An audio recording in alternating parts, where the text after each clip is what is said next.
నాకు చాలా చాలా సంతోషంగా ఉందన్నయ్య. ఇన్ని రోజులు నేను ఒంటరిదాన్ని అనుకున్నాను. నా కూతురు ఎక్కడుందో తెలిసిన తర్వాత నా కూతురు కూడా నాలాంటి జీవితమే బ్రతకాలా అని చాలా రోజులు బాధపడ్డాను. అప్పుడు అనుకున్నాను, నాకంటూ ఒక కుటుంబం ఉంటే బాగుంటుంది కదా. భగవంతుడా, ఎందుకు నా కుటుంబాన్ని నాకు లేకుండా చేశావని ఎన్నోసార్లు దేవుడి మీద కోపడ్డాను.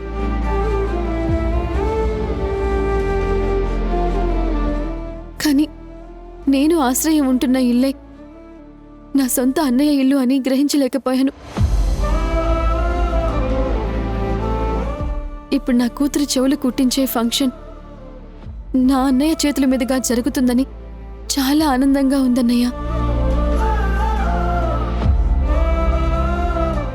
మీరిద్దరూ అన్నా చెల్లెళ్ళని తెలిసినప్పుడు మేము కూడా చాలా ఆనందపడ్డాం యశోద.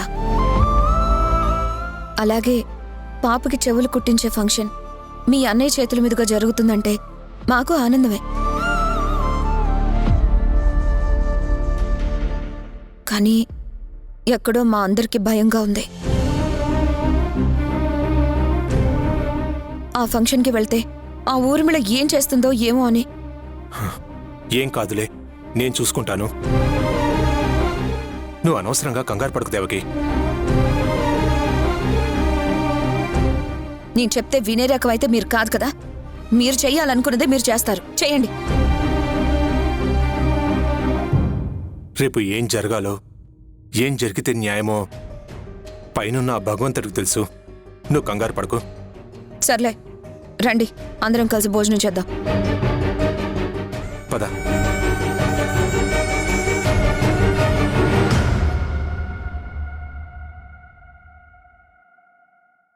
ఏంటి హరి, ఇంత సడన్ గా రమ్మని గోలగోల చేశావు? ఏదైనా ఇంపార్టెంట్ విషయం అయితే ఫోన్లో చెప్పొచ్చు కదా. పోనీ డైరెక్ట్గా మాట్లాడేదైతే రేపొద్దున కలిసినప్పుడు మాట్లాడొచ్చు కదా. ఎందుకు ఇప్పుడే రావాలని పట్టుబట్టావు? ఫోన్లో మాట్లాడటం కుదరకే అర్జెంటుగా రమ్మన్నానంటేనే నీకు అర్థం కావాలి కదా, అది ఎంత ఇంపార్టెంట్ విషయం. అమ్మ బాబోయ్, నిజమా? సరే చెప్పు, ఏంటి అంత ఇంపార్టెంట్ మ్యాటర్? ఒక్క నిమిషం.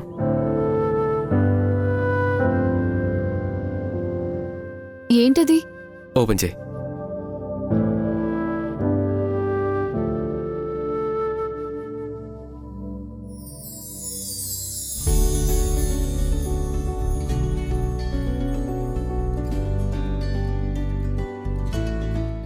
బావుంది హరి. ఎవరికి, అత్తయ్యకా? కాదు, నీకు.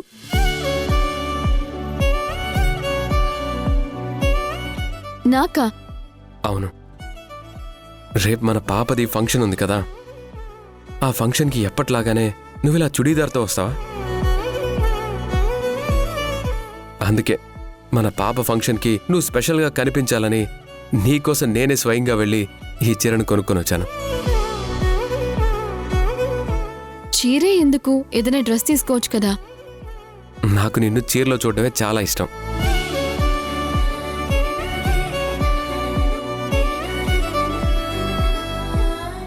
ఎందుకు మీ అబ్బాయిలకి చీరంటే అంత పిచ్చి? అమ్మాయిల్ని ఎప్పుడూ చీరల్లో చూడాలి అనుకుంటారు. అందరి గురించి తెలియదు కానీ నాకు చీరంటే చాలా ఇష్టం. అదే మాస్టారు, ఎందుకు అని అడుగుతున్నాను. నేను చెప్పే దాంట్లో సైన్స్ ఉంది, అలాగే అమ్మ ప్రేమ ఉంది.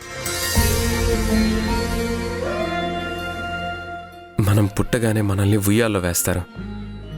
ఆ ఉయ్యాల్ని అమ్మ చీర కొంగుతో చేస్తారు. ఎందుకో తెలుసా? అమ్మ కట్టుకున్న చీర అమ్మ చెమటతో తడిచిపోయి అమ్మ దగ్గర మనం ఉన్నప్పుడు ఎలాంటి స్మెల్ అయితే వస్తుందో అమ్మ చీర కూడా అదే స్మెల్ వస్తుంది. అప్పుడే పుట్టిన బిడ్డ తాను అమ్మ ఒళ్ళోనే ఉయ్యాలు ఊగుతున్నాను అనుకుంటాడు. అందుకే అమ్మ చీరతో చేసిన ఊయలలో వేయగానే బిడ్డ ప్రశాంతంగా నిద్రపోతాడు. మనకమ్మ గోరుముద్దలు తినిపించేటప్పుడు మూతి తుడవడానికి ఆ చీర ఉపయోగపడుతుంది. మనల్ని నాన్న తిడుతున్నప్పుడు లేదా కింద పడ్డప్పుడు గాయమైతే మన కన్నీళ్లు తొడవడానికి అమ్మ చీర కొంగే కర్చీఫ్ అవుతుంది. పొరపాటున మనం ఎప్పుడైనా ఎండలకు వెళ్ళినప్పుడు, అనుకోకుండా వాన కురిసినప్పుడు అమ్మ చీర కొంగే మనకి గొడుగవుతుంది. అంతెందుకు, మండు వేసవిలో ఇంట్లో కరెంటు పోయినప్పుడు భర్త చెమటకి తడిచి ముద్దవుతుంటే అమ్మ చీరనే వింజమరంగా మార్చి భర్తకు విసిరి సేద తీరుస్తుంది. ఇంట్రెస్టింగ్. ఇంకా చెప్పు.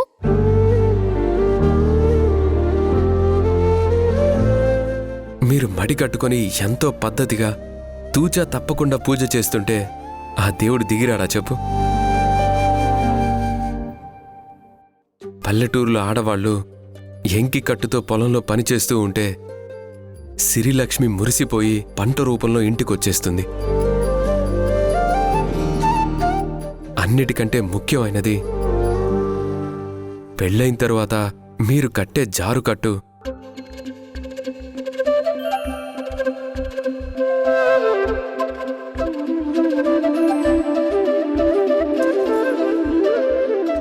పడక గదిలోకి మీరు జారుకట్టుతో రాగానే ఏ మగాడి గుండైనా జారిపోదా చెప్పు?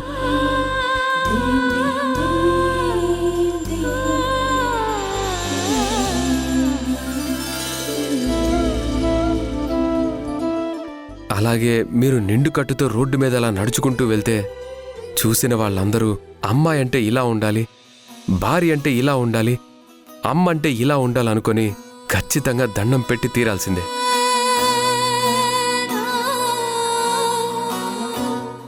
అన్నిటికీ మించి ఆడవాళ్ల అందాలకి అడ్డుతెర చీర. చీరంటే అమ్మ, చీరంటే ఆడదానికి గౌరవం. ఇలా చెప్పుకుంటూ పోతే చీర గురించి ఎన్నెన్నో చెప్పచ్చు. అది కట్టుకునే మీకన్నా చూసే మా మగాళ్ళకే ఎక్కువ తెలుసు.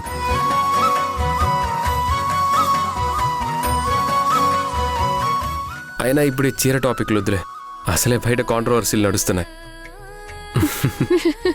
నాకు మాత్రం నిన్ను చీరలో చూడాలంటే ఇష్టం, అందుకే అడుగుతున్నాను. రేపు చీర తప్పకుండా కట్టుకునిరా. నువ్వు ఇంత చెప్పిన తర్వాత, ఇంత ప్రేమతో నాకు చీర తెచ్చిచ్చిన తర్వాత చీర కట్టుకుని రాకుండా ఎలా ఉంటాను? తప్పకుండా వస్తాను.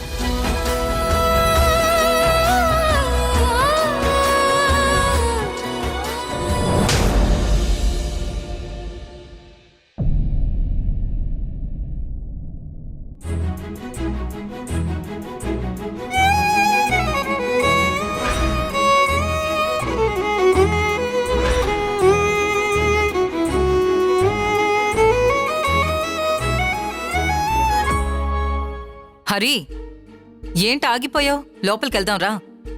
కావాల్సిన వాళ్ళు, అసలు ఇక్కడికి రావాల్సిన ముఖ్యమైన వాళ్ళు లేకుండా లోపలికి వెళ్ళేం చేస్తాం? ఏంటి కావలసిన వాళ్ళు ముఖ్యమైన వాళ్ళా? అంటే ఎందుకమ్మా కంగారు? కొంతసేపట్లో నీకే తెలుస్తుందిగా. ద్రాక్షాయని, వాడు ఎవరి కోసం వెయిట్ చేస్తున్నట్టున్నాడు. నువ్వు పద, మనం వెళ్దాం. కాదండి, వీడేదేదో మాట్లాడుతున్నాడు. ఆ యశోద వస్తుందేమో అని అనుకుంటున్నాడేమో.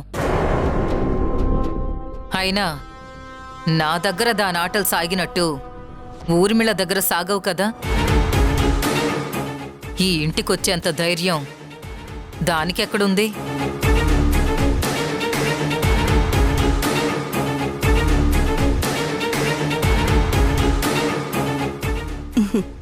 ఏంటి దాక్షాయిని, బయటే ఉండిపోయారు? రండి లోపలికెళ్దాం. బాగున్నారా భద్రాచలం గారు? బాగున్నానమ్మా, మీరెలా ఉన్నారు? బాగున్నాను. రండి దాక్షాయిని. ఏంటి హరి, అక్కడే ఉండిపోయాం? రా లోపలికెళ్దాం. వస్తాను, మీరు వెళ్ళండి.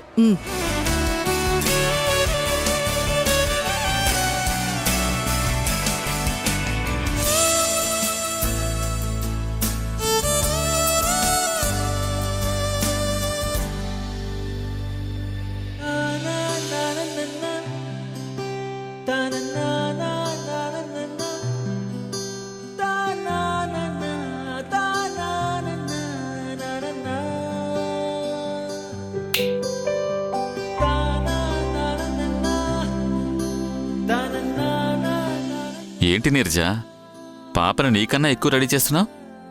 మరేమనుకున్నావు సంజయ్? ఫంక్షన్ ఈ నీరజ కూతురుది కదా, ఆ మాత్రం చేయకపోతే ఎలా?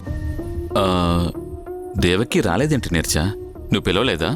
లేదు సంజయ్, చెబుదామా వద్దా అంటే చెప్తే అమ్మ ఏమంటుందో అని ముందు ఆలోచించాను. కానీ మన బిడ్డ చెవులు కుట్టేటప్పుడు ఏడుస్తుందేమో అన్న భయంతో 1 గంట ముందే తనకి కాల్ చేసి చెప్పాను. తను వస్తానని చెప్పింది. అవునా? మరి అత్తయ్య ఏమంటారో ఏమో అని. అదే నిజమే సంజయ్. అయినా పర్లేదు అననివ్వు. అప్పుడు అమ్మతో సంజయ్ పిలిచాడు మమ్మీ అని నీ మీద చెప్పేస్తాను.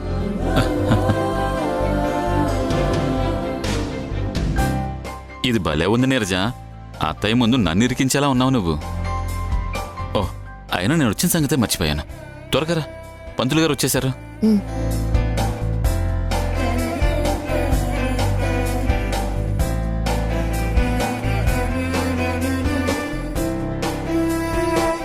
రెండండి, బాగున్నారా? బావున్నానమ్మా. హరి అంకుల్ వచ్చారా ఆంటీ? వచ్చారు, హాల్లో ఉన్నారు. అయినా మీరేంటి ఇక్కడే ఉన్నారు? పాపతో ముచ్చట్లు చెప్తూ కూర్చుంటే ముహూర్తం టైం కూడా అయిపోతుంది. పాపని రెడీ చేసేసరికి టైం అయిపోయింది ఆంటీ. పదండి వెళ్దాం. అదేంటి ఇలాగే వచ్చేస్తావా నువ్వు? ఫంక్షన్ పాపది కదా ఆంటీ, నాదే ఉంది. అయినా ఈ చీర బానే ఉంది కదా.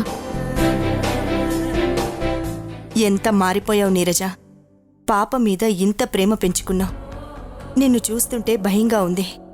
ఒకవేళ పాప నీకు దూరం అయితే నువ్వు ఏమైపోతావో అని నాకు చాలా భయంగా ఉంది. లేదు, పాప నీకు దూరం అవ్వటానికి అస్సలు వీల్లేదు. ఆ యశోదని శాశ్వతంగా పాపకి దూరం చేస్తాను. పాపని నీకు దగ్గర చేస్తాను. పంతులు గారు చెప్పినట్టు నీ చేతుల మీదుగానే పాపకు చెవు పొగులు కుట్టించడం సక్సెస్ఫుల్గా ఫినిష్ చేస్తాను. పాప నీ వైపుకొస్తే చాలు. ఆ యశోదని ఫంక్షన్కి పిలవద్దు అంటే దాన్ని పిలిచాం. యశోదకి పాప దగ్గరగా ఉంటే ఖచ్చితంగా నీకు దూరం అయినట్టే. ఎలాగైనా దాన్ని దూరం పెట్టాలి. ఎలా?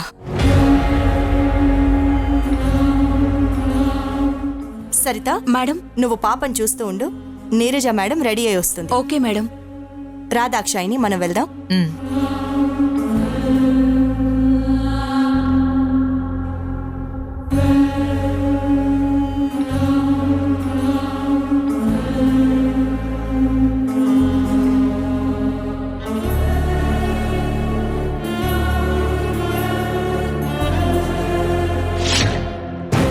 యశోద మేడం చెప్పినట్టు ఈ బాక్స్లో ఉన్న చెవి రింగుల్ని మాయం చేసేయాలి.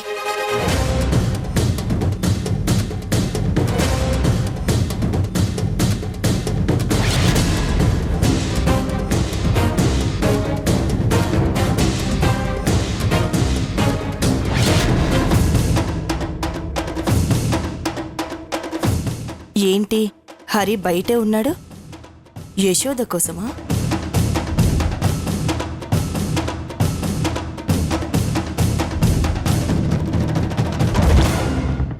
మేడం, నీరజ మేడం పిలుస్తున్నారు మిమ్మల్ని. సరే.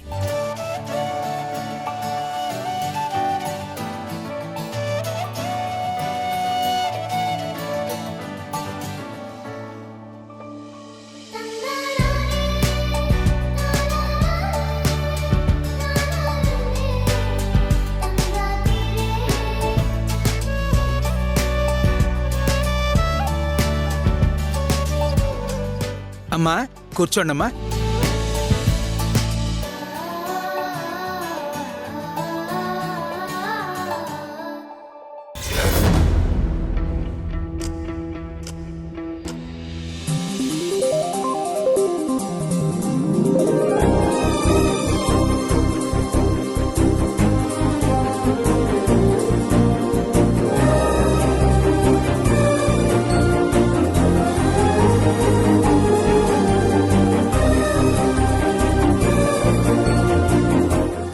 యశోద, ఇంత లేట్ అయిందేంటి? ట్రాఫిక్ ఎక్కువగా ఉంది హరి. అవును, నువ్వేంటి బయటున్నావు? నువ్వు రాకుండా నేను లోపలికి వెళ్ళి ఏం చేస్తాను? మన ఇద్దరం వెళ్ళి మన పాపకు జరిగే మొదటి పండుగను కళ్ళారా చూసి ఆనందిద్దాం. యశోద, ఈ చీరలో చాలా అందంగా ఉన్నావు యశోద. Thank you.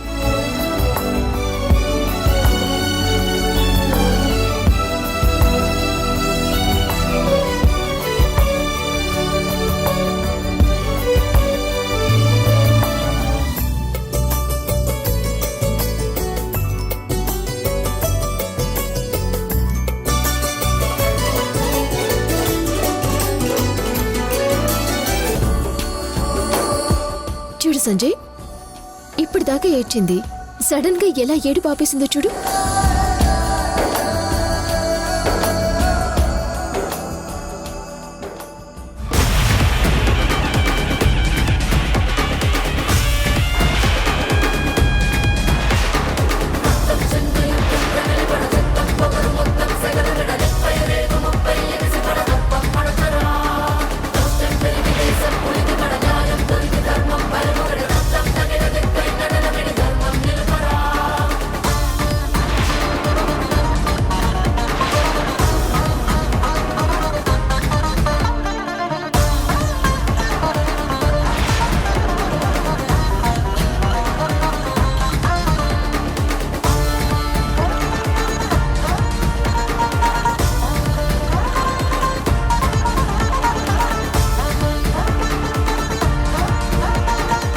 అన్నా చెల్లెళ్ళు కలిసి వచ్చారేంటి? అసలు ఎవరు చెప్పారు వీళ్ళకి ఫంక్షన్ గురించి? కలుగులో ఉన్న శత్రువుని సైతం బయటికి తీసుకురాగలిగిన ఈ ఊరిమిల కళ్ళ ముందే ఈ అన్నా చెల్లెళ్ళు ఉన్నా ఏం చేయలేకపోతుంది. ఛ! దానికి కారణం నా కూతురు నీరజ. నా బలహీనతను చేతగానితనం కింద తీసుకుంటుంది ఈ యశోద. పాప తల్లి ఈ యశోదే అని నీరజకి ఎలా చెప్పాలి? దీని దూకుడు తగ్గించాలంటే ఈ విషయం చెప్పేయాలి.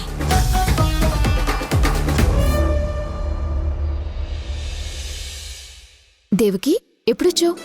ఇప్పుడే వచ్చాను నీరజ. అనుకున్నాను. పాప ఒక్కసారిగా ఏడు పాపేసరికి నాకు అర్థం కాలేదు. నువ్వు రావటం తెలిసి ఆపేసిందన్నమాట. అన్నయ్య, అదిగో పాప.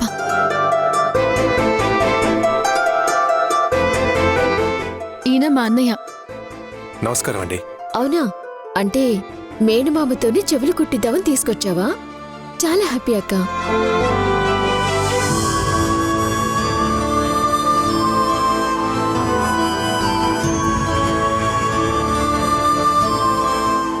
ఇంకా మేనమామ లేరని పంతులు గారితోనే కుట్టిపిద్దాం అనుకుంటున్నాను.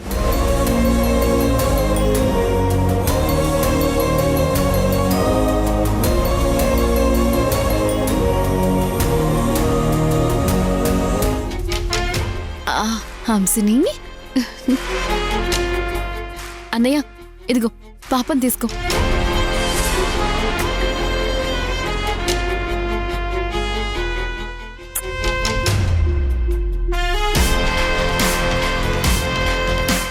అన్నయ్య, అక్కడ నుంచున్నారు కదా, ఆవిడెవరో చెప్పక్కర్లేదు కదా.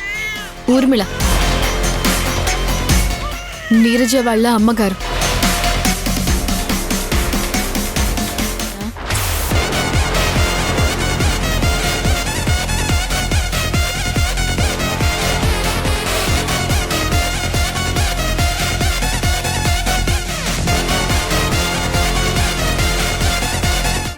అసలు ఈ యశోద ఇక్కడికెందుకొచ్చింది? నువ్వేమన్నా పిలిచావా? దాక్షాయిని, నువ్వు కాసేపు సైలెంట్గా ఉండు. నీకు నేను అన్నీ అర్థమయ్యేలా చెప్తాను. అసలు ఇక్కడ ఏం జరుగుతుందో నాకు అర్థం కావడం లేదు. ఉండు, ఈ యశోద సంగతి నేను చెప్తాను.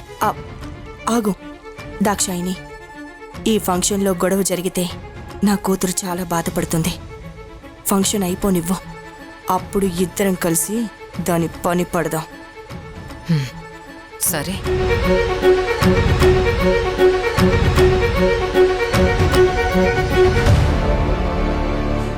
అమ్మా, పాపను తీసుకొచ్చి తల్లికివ్వండి.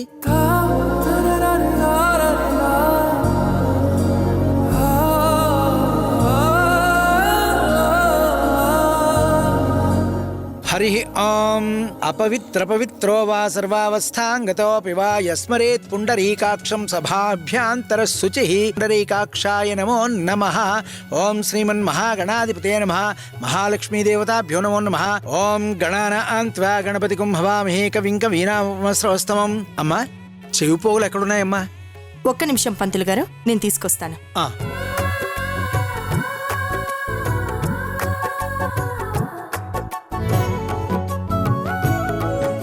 ఇదిగోండి. ఇలా ఇవ్వండి అమ్మా. ఆ, అమ్మా ఇందులో చెవి పోగులు లేవమ్మా. మన పాపకి సంబంధించిన ఫంక్షన్ మన సమక్షంలో మన చేతుల మీదుగానే జరిగింది. దీన్ని మనం సెలబ్రేట్ చేసుకోవాలి. వెళ్దాం పద. ఎక్కడికి? నేను ప్రేమించిన అమ్మాయితో సరదాగా నైట్ అంతా బైక్ రైడ్ చేయాలని ఒక డ్రీమ్ నా జీవితంలో ఉండిపోయింది.